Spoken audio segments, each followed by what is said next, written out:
فبشره بعذاب أليم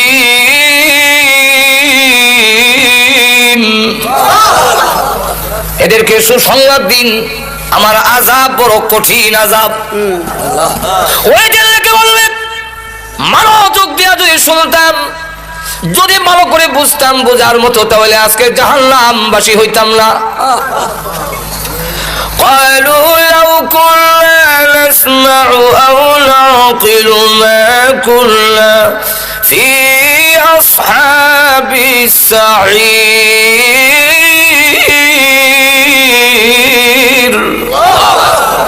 যদি মনোযোগ দিয়ে শুনতাম, লাউ কুন্না নাসমাউ, মনোযোগ দিয়ে যদি শুনতাম, আও নাকিলু, ভালো করে যদি অনুধাবন করতাম, বুঝতাম যে হুজুর কি বলতেছে, কি বুঝাইতে চায়, হুজুর এখন ঠিক তাহলে হয়তো কি মা কুন্না ফি আসহাবিস সাঈর, আজকে জাহান্নামবাসী হইতাম না। ওই দিন গুরুত্ব দেই নাই, আজকে বুঝছি। এখন আল্লাহ পাঠাও, এখন পাঠাও, ওয়াদা দিন আমার জীবন ওষুধ খেতাম না, আর দুষ খাবো না, আর জিনা করবো না, আল্লাহ পাঠাও। লিখে দে অন্ত চোখ দিয়ে খেলিস।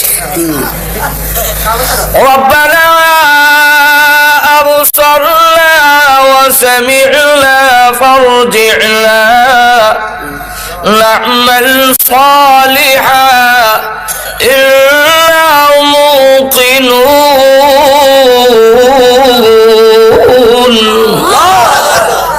আল্লাহ এখন চোখে দেখছি যে আযাব, ভয়াবহ আযাব, এখন চোখে দেখতেছি। ওয়া সামি'না, কানে শুনতেছি, কে যে চিৎকার বাবু, হ্যাঁ এখন চোখে দেখি, কানে শুনি। সোহেলপুরের গুরুস্থানে যখন আযাব শুরু হয়েছে, মিশরের গুরুস্থানের মানুষ আতঙ্কিত কাঁপতেছে। এখন চোখে দেখি। আল্লাহর নবী বলেন, উম্মতেরা, যদি আমি আল্লাহর কাছে দোয়া করতাম, আল্লাহ আমার উম্মতকে কবরের আযাব দেখায়া দাও, আমি দোয়া করি না।